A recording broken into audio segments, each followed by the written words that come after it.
สบายดีทุกคนยินดีต้อนรับทุกคนเข้าสู่ช่องของวิกิสอนน้องสารเด้อมือนี้ทุกคนมือดีฝนเมื่อวานนี้ฝนตกหมดมือละมือมีตาฟ้ามืดคึมๆตกเงียบแล้วก็คือกีเกลียวไปเห็นดอกไม้แม่อยู่ในสวนคืองามแพงทุกคนดอกแม่อยู่ในสวนของน้องของแม่หันเลยเนาะตอนนี้ก็คือมันบานแล้วมันใกล้สิฮอดอันสงกรานต์แล้วมันบานทุกคนมันบานงามแท้งามว่าทุกคนเป็นดอกดาวเรืองแล้วก็มีดอกไม้จำปีแล้วก็ดอกไม้จำปานี่หลังจากฝนตกแล้วละอันเดอร์กาเขี้ยวสดงดงามเลย เพราะว่ามันได้กินน้ำกินดินกินร่มกินทรายอย่างประมาณนี้นี่ตอนนี้แม่กำลังรดน้ำสวนอยู่นี่เด็กดอกดาวเหืองแม่เอามาแต่กระเดกกระบอกนี่ไอ้ดอกดาวเหืองแม่เอามาว่านตอนเดียว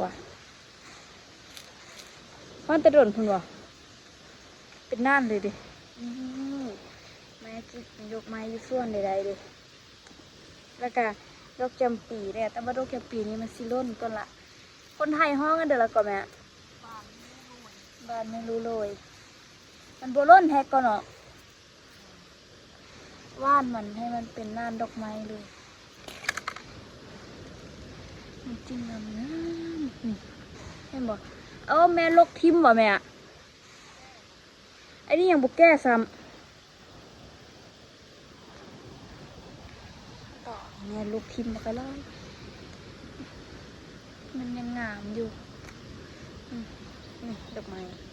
อันนี้มันดอกไม้ดาวเรืองมันดอกไม้ยามดอกไม้บานนี้มันยามที่ส่งพบพระส่งพดพระนี่ไหมเนาะมันบอกยามส่งการเนาะดอกไม้เลยงามเนาะนี่จักน้อยเดินฮอดมือมันเทนี่ดอกไม้บานจุดเต็มเลยนี่มันกำลังจูมนี่ป้าดงามซีซั่นนะครับประทานเนาะ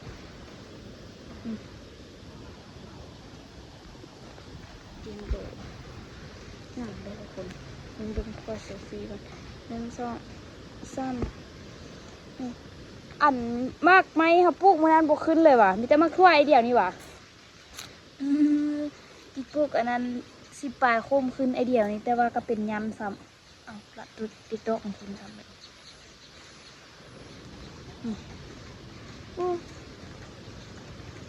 แล้วก็แม่ปลูกมีแต่มะเขือขึ้นอันนี้มันผักอันนี้มันผักกระเดือกกับแม่ผักสลัดว่ะสลัดฝรั่งกับตับบักนี่ต้นไม้บักเรื่องงามอันนี้มันมะเขือจะเสียไปปลูกเสืออีกเนี่ยอยู่อันส่วนอย่างก็เต็มละนั่นน่ะหอมรับมันก็งามเนาะอันนี้มันยาอันเด้อหอมอันเด้อก่อน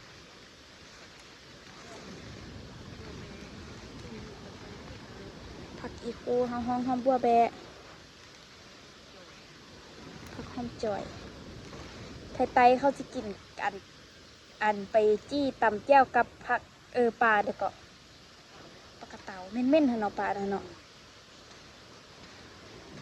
ไทยปักเซ่อันเบี้ยนี่เจ้ามาแต่เถอะแต่เมตูยาพูดว่าเอามาแต่ไตพูดหน่อยเนี่ย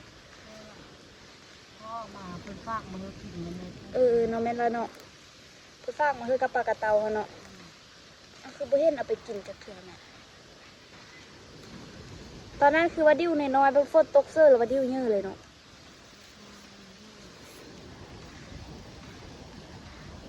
แล้วเขากินกับอันเดอร์ข้าวเอ็ดส้มผักว่ะ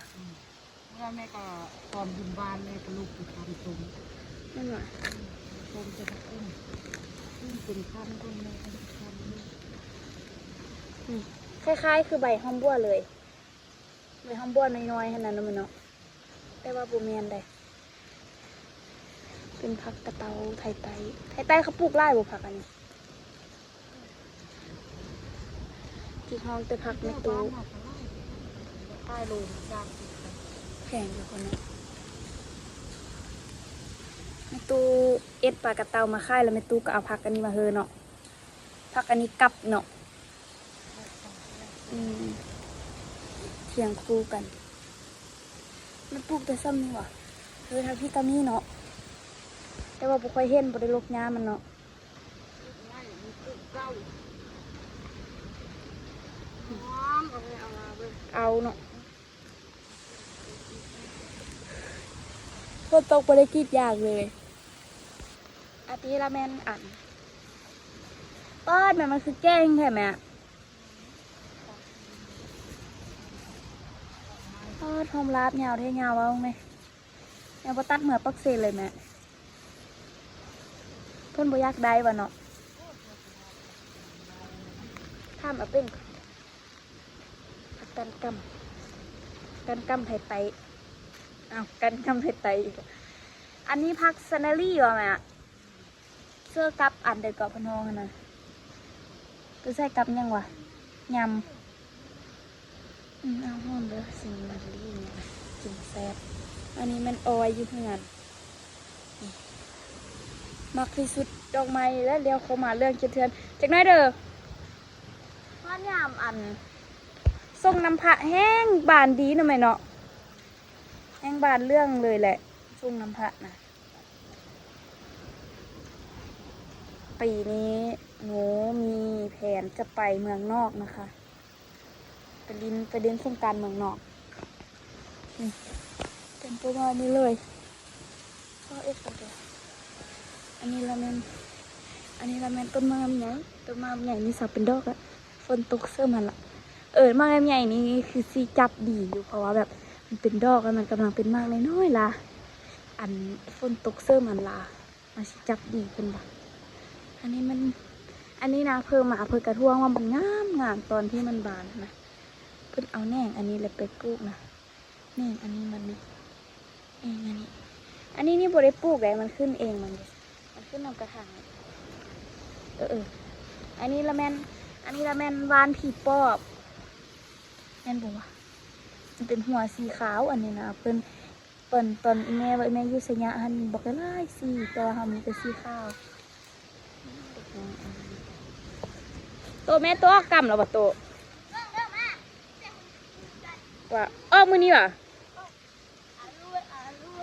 ออกมือเด้อใช่คลิปอันนี้มันดอกไม้อันนี้เป็นห้องว่าดอกพุดหรือว่าดอกเข้มดอกอะไรสักอย่างนี่เป็นนาบานข้าวมันก็มีดอกไม้ประจำสีแดงสีข้าวดำแล้วก็สีส้มดำมีซ้ำโตเป้าเหมือนเลยลานี่เงินที่นี่มีดอกไม้ไล่แต่นี่มีดอกจำปานี่งัวเต็มต้นเลยยามนี้แล้วเบิ่งมันร่นลงไหมขาวจ้วหนึ่งนี่น้องมักแข่งดอกจำปามันสิมีกลิ่นหอมอีกดอกจำปานี่กลิ่นหอมแท้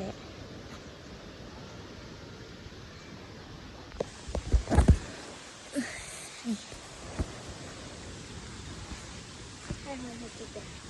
เดี๋ยวมันจะแสบตรงนี้เดี๋ยวให้มันติดแบบ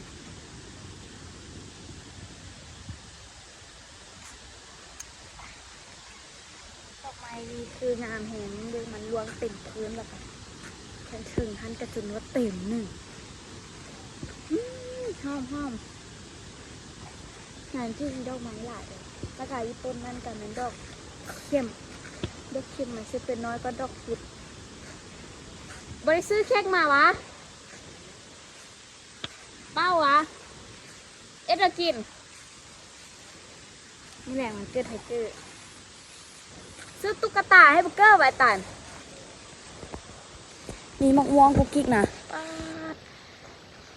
มือนั้นเด็กน้อยมาลักมะม่วงไอ้ตาลมือนั้นเด็กน้อยมาลักมะม่วงเขาด้วยบอกนิโย่นี่นะตาเสียดายนะมือนั้นกิ๊กมาท่ากิ๊กยังว่าด้วยนิโย่อยู่นี่เข้ามาลักเข้ากัดแล้วเข้าทิมเบิ่งไหมความซัวของเขาทุกคนเอาไหมอยากหายค่ะดิดอกต้นก้างมาตัวนี้เด็แล้วก็ตัวนี้เขาซองน้อยนี้ซิเนอร์เข้าน่าจะเอาไปเลยแต่ว่าน้อยนี้เขากัดละทิมหันพอเข้านังอยู่หันกินกระเห็นอีกคนมันไผ่แต่กระโบเป็นอย่างแบ่งกันกิน นี่อันนี้มัน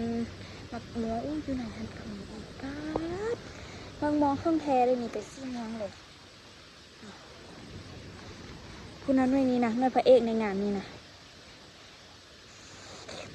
อยากกินสุกตรงเด้เนาะสีแซ่บสมได้เพราะว่าปีกายนี้มันเป็นแล้วมันรุ่นอันนี้สิบหักสองทุกคน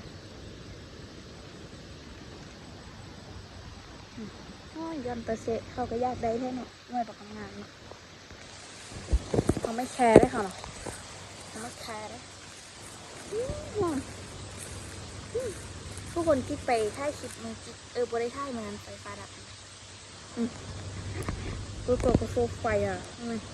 น้ำเกาะเขี้ยนแล้วกันอันน้ำเกาะปีกเหยียบน้ำขนาดเจ็บแท้เจ็บว่าตัวมันเฉียบลงกองขนาดโอ้คุณน้องก็ลงซักมาละไปกระเดมาวะส่องคนทางไปกระเดมาถ่ายรีวิวดอกไม้ยูบานจุดงามที่สุดก็คือซีเมนต์ดอกจำปาอีกมากดอกจำปานะจะมีกลิ่นหอมของมันอีกไปกันเร็วมาใช่ปุยคุณอาป้าลวดลายรถเป็นตะยานใช่วะคุณลวดลายรถโหดขนาดเนาะพาดทางน้ำใหญ่ไหมป้าเมื่อนั้นเห็นไหมป้าไปเอ็ดคลิปนี่นะไปเอ็ดคลิปไปซื้อทางน้ำบอกง่ายๆนี่งามปะงามเลยดอกไม้จำปาเป็นดอกไม้ชนิดหนึ่งที่หนูชอบมากว่าอันดอกไม้อันนี้นะสั่งก็อยู่ในใบมันมุงกระเลนตัวเยอะให้เยอะวะงามนี่แหละมาซีมีดอกมุงกระเลนเพราะว่ามันใบปุ้งมืออันนี้ละแมนดอกเข้มน้อยอันนี้นะบอกล้าเข้าไปไกลแล้วนะยามนี่มันมีอีโมงเต็มต้นเลยมันเป็นยามเทศกาลดอกโคนเห็นเหลืองๆฮันบอในคลิปพาไปเบิ้งแต่ว่าก็สิไปเบิ้งดิอันนี้เป็นดอกพุทธีมันออกดอกไปสีขาวมันสีบานแล้วสิเป็นประมาณนี้คล้ายๆคือดอกสัมปาเลยนะวะคล้ายคือกันอยู่เนาะทางในสีเหลืองนะทางนอกสีขาวอยู่เนาะแต่ว่าบุงาสู้จำปาจับดอกเป็นดอกไม้ประจำสัตว์ลาวเลยดอกจำปาถึงโอ้ดวงจำปากันอย่างห่วงอยู่โอ้ดวงจำปาตระระระระเสียงเทียนเลยนี่ดอกไม้จำปาเดี๋ยวสิพาไปเบิ่งดอกขุนเหลืองให้เหลืองว่ามันสิเป็นยามเทียนเป็นห้องย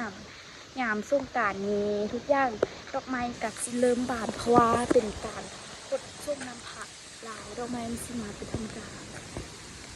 ปีนี้ค่ะนะที่มีแผนที่สิบได้ลิ้นอยู่บาทลูกมอดจอดปีนี้ค่ะนะปีนี้คือท่านสิบได้มีแผนลิ้นอยู่บานคือสิได้ไปลิ้นอยู่บอนอื่นแต่ยังบอกพี่เอฟซีเพื่อว่าสิไปลิ้นอยู่ไทยแต่ไปลิ้นอยู่ไทย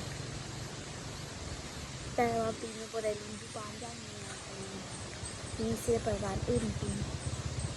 น้ำสารคือว่าแดงแท้มึงน้ำสารไหมพูดง่ายมาอาบน้ำกระโดดน้ำเลยปีนี้น้องบได้ลิ้นอยู่บ้านปีนี้นะโอ้ม่วงให้ถ่ายคลิปเพื่อวะเอาโดดเบอร์เลยเอาตายกิ๊กตอนยังน้อยก็เป็นจากสีก่อแต่ว่าบุเคยโดดต้นไม้แนวนี้จากเถื่อเอามาอีกแล้วอยากให้ถ่ายคือซะเลยตอนที่ยังน้อยนี่บริโดดบนนี้โดดละแม่ไอ้ยาเสี่ยวไม้หักเลยเนาะโดดแม่ทุกคนเคยพลาดจุดนี้มาบอกแม่กูกิ้งหันโดดไม้ตัวนี้ทุกคนไม้ล่างเหือนไม้ปลอมนี่ตอนนั้นมันลึกหมกม่วงนี่เป็นตาแซ่บแท้หมกม่วงเห่าเองจะเต็มว่าเต็มต้นนึงบ้างไหมตัวสุกนี้กี่สิบวันมานอนเฝ้าซะวะนี่ดอกคูณทุกคนทุกคนเคยเห็นดอกคูณชี้งามขนาดนี้บ่ ดอกคูณนี่เป็นดอกไม้ประจำชาติใดดอกคูณบอกแต่กิ๊กบอกนี้งามบ่ดอกคูณนี่เป็นดอกไม้ประจำชาติเด้อเนาะคือว่างามแท้ดอกคูณนี่งามดูแพ้ดอกสมป่าเลยกิ๊กสิมักดอกคูณที่มันเป็นสีเหลืองเหิงเพราะว่าตอนยามยามสมโพธิพระนี่เพิ่นสีอันเป็นลักๆเลยกับซีเมนดอกคูณทุกคนเอาไปทดน้ำพระนี่นะไม้ทับหัวโอ้โหบานร่นทับกองดับตอนเด้อนี่ดอกคูณนะงามป่ะสวยนะนี่แต่ว่าดอกคูณนี่กิ๊กโดดเอาแล้วมันร่นเบิดเด็กน้อยนะป๊อดตัวนะมองอีกออกกองน้ำอีกเลยนะถ้าเบิ่งเขาเรียกมาเห็นกิ๊กเขาสิโดดลงอีกขี้ดื้อเด็กน้อยบ้านกิ๊กนะลาอันนั้นแม่นดอกผักกุ้งงามคือกันกินได้อีกดอกผักกุ้งว้าว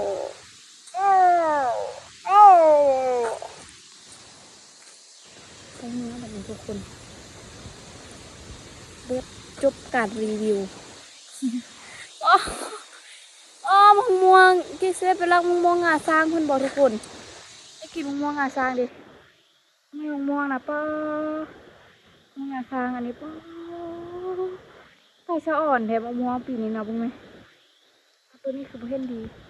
บุ้งไหมมะม่วงปีนี้นะเป็นตัวสะอ่อนค่ะบุ้งไหมตุ้มซุ่มตามซ้ำบุ้งไหมเอาด้านนี้เป็นมือซ้ำป้าดอกวัวกับสะอ่อนอีอยากเลี้ยงงัวนะแต่อีแม่บุซื้องัวให้ทุกคนน้องอยากเลี้ยงตัวงัวน่ะเพราะแม่บุเลี้ยงงัวแม่บุซื้องัวให้ที่อยากเลี้ยงงัวน้อยน่ะนี่นะก็ที่อยากเลี้ยงเป็นตัวถึกน่ะอยากเลี้ยงงัวคุณสปอร์ตผู้หญิงคนนี้หน่อยได้ไหมคะสปอร์ตผู้หญิงคนนี้หน่อยได้ไหมคะน้องอยากเลี้ยงงัวอยากเลี้ยงงัวนะอยากเลี้ยงงัวข้าวแทะทุกคนอยากเลี้ยงงัวเลยแค่มาสวบมือเด็กอยากเลี้ยงงัวตัวนึงกับสิประมาณ4-5 ล้านนี่แหละสักประมาณ9,000 บาท8-9,000 บาทขึ้นแต่กับโตถ้าตัวน้อยๆแท้ๆกับบุแพงทุกคนซัพพอร์ตผู้หญิงคนนี้หน่อยได้ไหมคะเลี้ยงงัวค่ะซัพพอร์ตผู้หญิงคนนี้เลยได้ไหมคะตอนนั้นแม่คิดเลี้ยงงัวหลายเด็กว่ามันไปเข้าสัญญางเข้าพอเขาเจ้าเริ่มปลูกยางแล้วแม่ก็เลยว่าให้งัวอ้อเพื่อที่สิปลูกยางกิ๊กอยากเลี้ยงงัวนะสิพอผู้หญิงคนนี้หน่อยได้ไหมคะอยากเลี้ยงงัวเทิกเป็นสีหรือว่าสีที่มันสีที่แบบเป็นสีอื่นก็ได้นะสีดำก็ได้แต่ก็อยากให้มันมีด่างอยู่นะค่ะได้จับหัวเว้ยน้องยานมาสวบมือนะรักเลยน้ำหัวเพิ่นเกะอ้าวจับแน่คุณอยากเลี้ยงงัวบ่อยากเลี้ยงหลายก็อยากเลี้ยงแบบดำโตตัวเดียวคือเลี้ยงตัวเดียวเป็นตัวผู้เอาเป็นแม่ย่ามันเกิดมาเป็นมาเป็นแล้วหัวเพื่อนจะถ้าว่าเขาเลี้ยงบ่ไหวหัวเพื่อนเขาก็ไปขาดก็ได้ราคาเพิ่มก็เลี้ยงมันแบบเอาหนึ่งให้มันกินเอามันดูดเตาคือเด็กน้อยเลยก็คือยังคือนั่นให้ทุกคนคลิปนี้กับคลิปประมาณนี้เลยเด้อคลิปใครคลิปออมบานใน TFC เบิ้งใครคลิปธรรมศาสตร์ใน TFC เบิ้งกับคลิปประมาณนี้เลยรอติดตามชมเบิ้งได้เลยว่าวันที่ดิดนี้กิ๊กสิไปเที่ยวสระทุกคนมาติดตามชมเบิ้งได้เลยว่าสิไปเล่นเที่ยวกันแต่คือถ่ายถือว่าใส่เงินในคลิปนี้ไปกันไลฟ์